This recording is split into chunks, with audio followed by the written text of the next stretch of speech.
children, security officers and other Kenyans across the country in yesterday's protests across the country. As a parent, I feel the deep pain of their loss.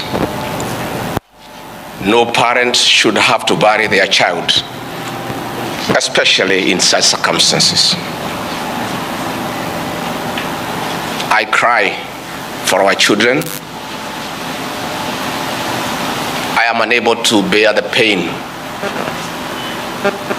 My children, Kevin and Keith, are of the same generation Z.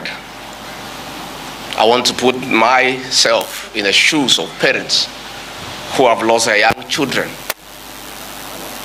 and appreciate the pain, the anguish, the torment.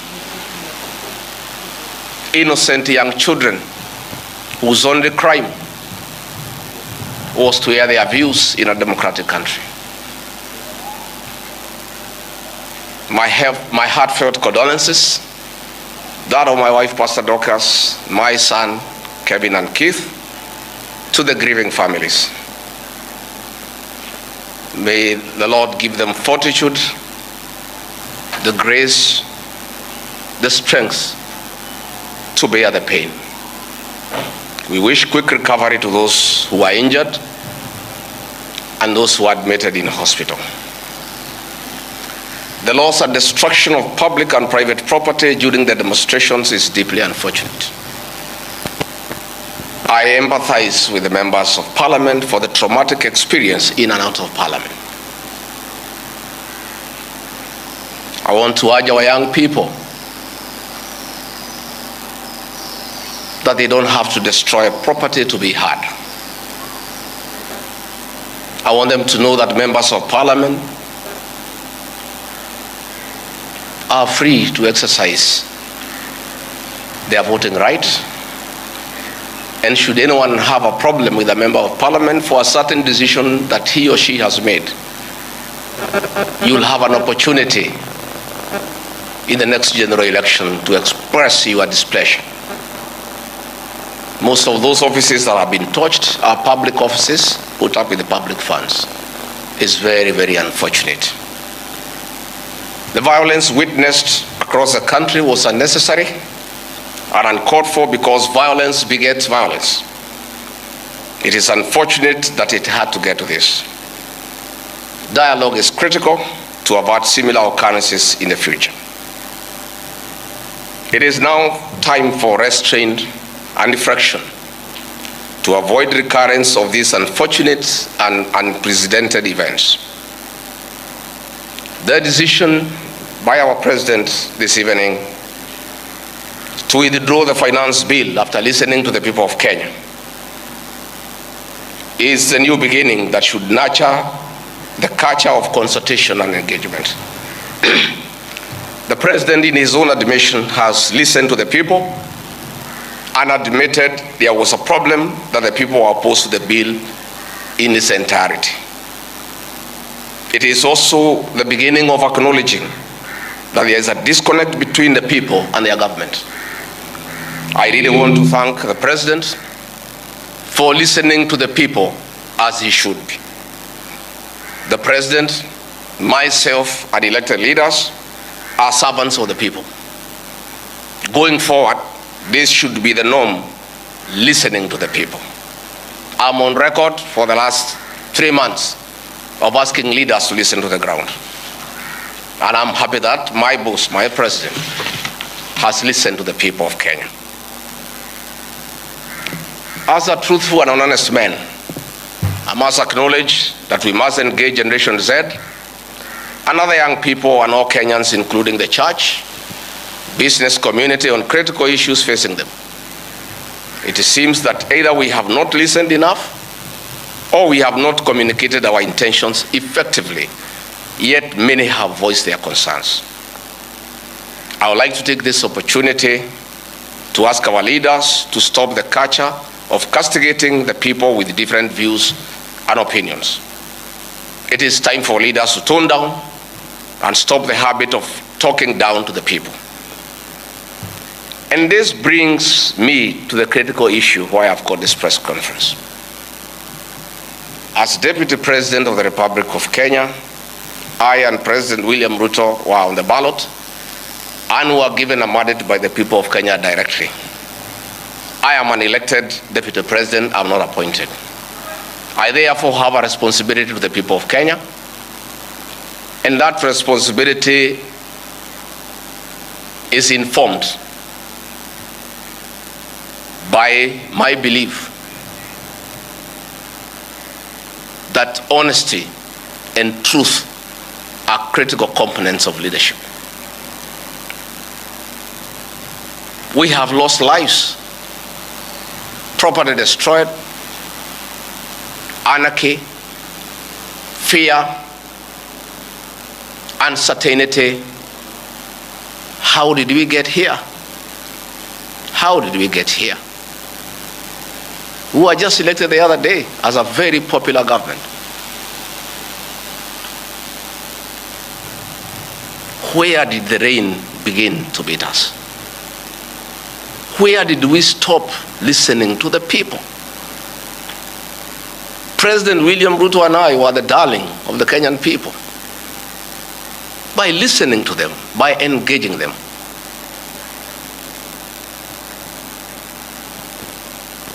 And as a government, we have established institutions to ensure we not only listen to Kenyans, but also genuinely understand their concerns.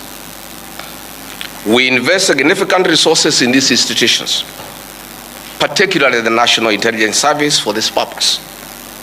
It is clear there has been a failure in the intelligence and advice we are receiving, particularly concerning crucial government policies. The President of the Republic of Kenya today has admitted that it has come to his attention that the people of Kenya did not want anything to do with the Finance Bill 2024.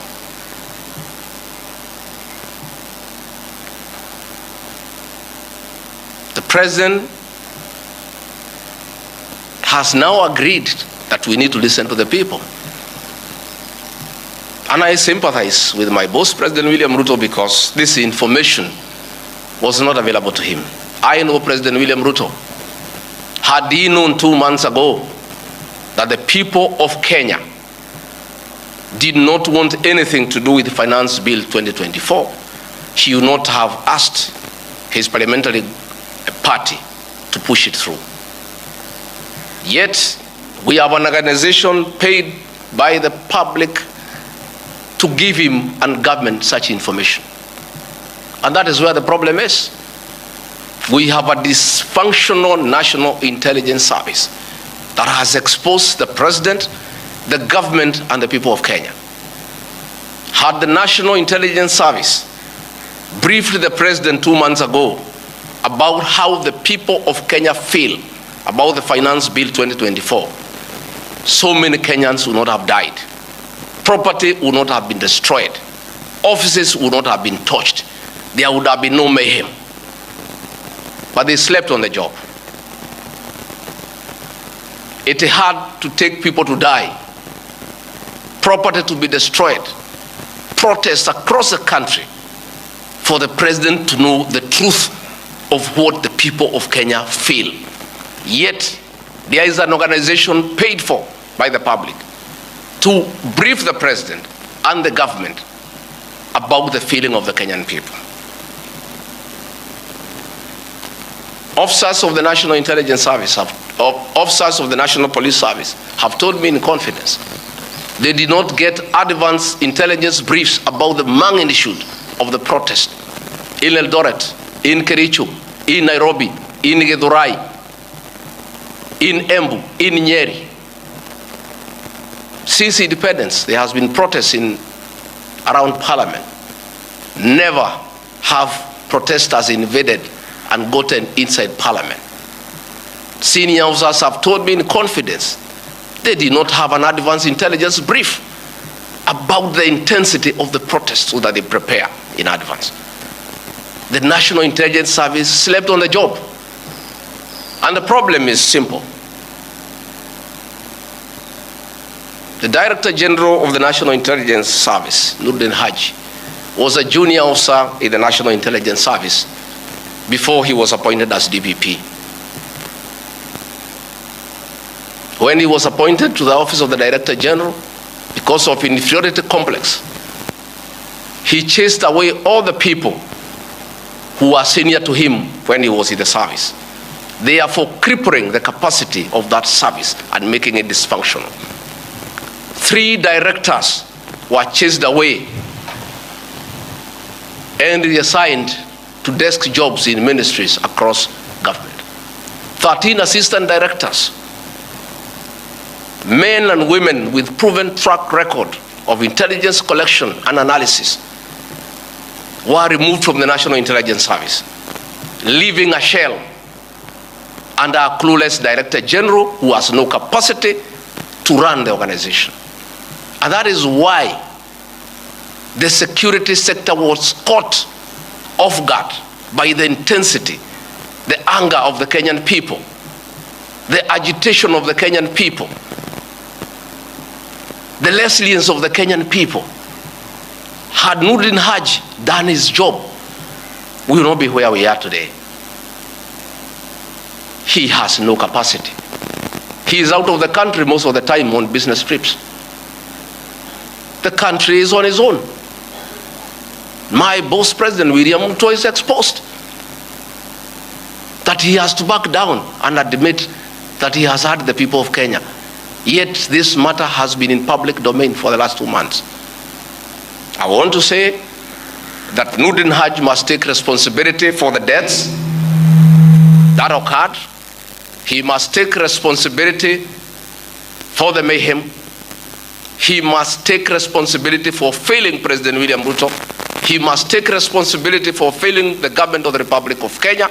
He must take responsibility for failing the Kenyan nation by not doing his job and advising correctly. And he must do the honorable thing, not just take responsibility, but resign from that office and allow the president to pick a competent Director General. I want to request President William Ruto to consider, as a matter of urgency, to recall the 3 directors who are removed from the service and the 13 assistant directors to come and help reconstruct the service and get sanity back to the National Intelligence Service to serve the president, the government, and the people of Kenya. President William Ruto deserves better. He deserves a Director General who knows what he's doing.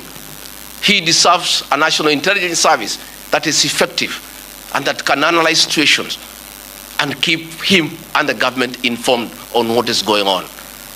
It is embarrassing to me as Deputy President that it has taken protests, deaths, mayhem, destruction for the President to know the truth. Yet there is an organization charged with that responsibility. I have publicly stated that under this administration, Kenyans are free to criticize the government without fear of reprisal and state agencies. This was a promise made by both the President and I when we were sworn in. I want to call upon overzealous heads of security agencies not to be tempted to use the criminal justice system to manage politics. Let us manage politics the conventional way, through reaching out, consensus, and concurrence. I am informed that members of parliament who voted no have already been targeted by the National Intelligence Service for harassment for their political stand. This is a promise the President and I gave to the people of Kenya, that never again shall we use the criminal justice system to manage politics. I want to say that the President and I gave a categorical promise to the people of Kenya that the issue of abductions and extrajudicial killings will never happen again. Sadly, this is back. It is unbelievable that the son of the Honorable Attorney General of Kenya, Justin Bidan Muturi, was abducted at night in a commando style by officers of the National Intelligence Service and held incommunicado for 18 hours. Yet, that is the Honorable Attorney General of the Republic of Kenya. what will happen to other Kenyans? I want to ask our law enforcement agencies to dignify the president and I before the people of Kenya, and not backtrack on the promises we made to the people of Kenya, that we shall never again use the criminal justice system to manage politics. Yesterday, Noordin Haji was trying to put up a team together to craft lies and propaganda and attribute the chaos that were in the country to leaders, I included, former President Uhuru Kenyatta and others. Yet it is very clear, and the president has admitted, that these protests were caused by the anger of the people of Kenya and their refusal of Finance Bill 2024. I want to call the National Intelligence Service not to take us back to the dark old days of the Nyayo era, where you create propaganda and schemes to undermine leaders and those you don't agree with. I want to say in conclusion, this is a time for reflection and action. And we need to take immediate steps, as the president has guided, and I'm very happy, to engage the Generation Z. And I want to call that generation to tell us whom to engage, because they are leaderless, they are tribeless, they have no organizational structure, but we would like to engage the right people. There could be a temptation among some young people around us in government to pick some friends of theirs and attempt to bring them for discussion. So I want to challenge our young people and salute them for their courage and conviction and the love for their motherland, to come up with a structure on how they can engage government in accordance with what President William Ruto has guided this afternoon. In view of the very wise decision by the president, in conformity with the wishes of the Kenyan people, to withdraw Finance Bill 2024 that was in contention, as Deputy President of the Republic of Kenya and a patriotic son of this country, I want to appeal to Generation Z to call off the protests for tomorrow, because their cry has been heard by the president. The president has accepted that there was an issue, there was a disconnect, and the president has done the right thing. And I think it's only fair that we call off the protest so that we don't have further loss of lives and destruction of property. It's an appeal that I've made as a father, as a parent, to our young children. We love you, we respect you. Please, I beseech you as your father, now that the president has given in and accepted to go with the wishes of the Kenyan people, please, my sons and daughters, I plead with you to save lives, to save bloodshed, to save loss of property and lives.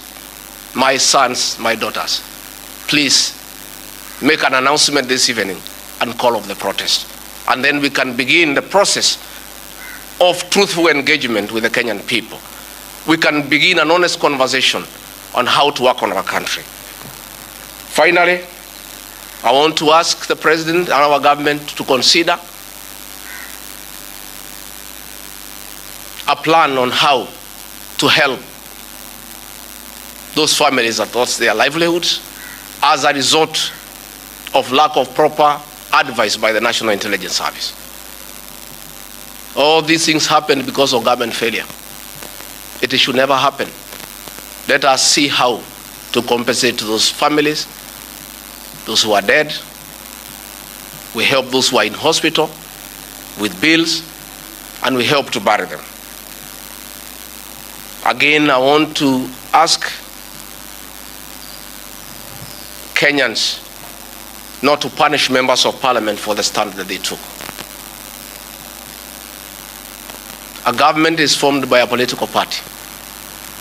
Once a government has a program in parliament and decides it is good for the people, members of parliament from that party must toe the line. I don't want you to punish our members of parliament. They just did what is right in terms of our political formation. Allow them to be. Allow them to support their government, because that's why they were elected as members of the government party. Let us not harass them. Let us not abuse them. Let us not attack their properties. They were just doing what the government wanted. And now that the government has decided to do the right thing, I think we should close that chapter. And if you have a problem with your member of parliament over this matter or any other matter, you will have an opportunity at the right time to punish that member of parliament or affirm he or her by re-electing him or her. And if we do that, it will be good for this country. Finally, I also want to ask the president to consider the issues of the demolitions of houses along Nairobi River. Houses that had approved building plans, built on land with title deed, were demolished, and only a compensation of 10,000 was given, which is unacceptable and unfair. Let us consider any landowner who had a genuine title, who had constructed a house that had been approved by the city authorities for compensation, because it's good to be fair. I really want to thank you and ask the people of Kenya to keep peace and to love one another. Now that this matter of Finance Bill 2024 has been settled, let us all go back to work. Let us be peaceful. Let us not be violent. Let us not talk at each other. Let's try to love one another. We have a beautiful country. We have no other country to run to. Let us not burn our country because of disagreements on issues. And I know as long as we keep on talking to each other, this country is going to places. As Deputy President and Principal Assistant to President William Ruto, again, I want to affirm to the people of Kenya that I will continue helping the President to discharge his duties in the management of the affairs of this country. I'll continue giving him proper and sound advice based on honesty and truth, because I'm the only Kenyan who took the Bible in Kasarani and swore before God and before man to advise President William Ruto. Many people have been very unhappy with me for saying things that are truthful, to a point of trying to isolate me because they didn't want me to say the truth. But I'll keep on saying the truth. I'll keep on being truthful and honest, because that is what the people of Kenya expect me to do. Thank you very much and good evening. Asanteni sana. Tumeshukuru sana. Thank you.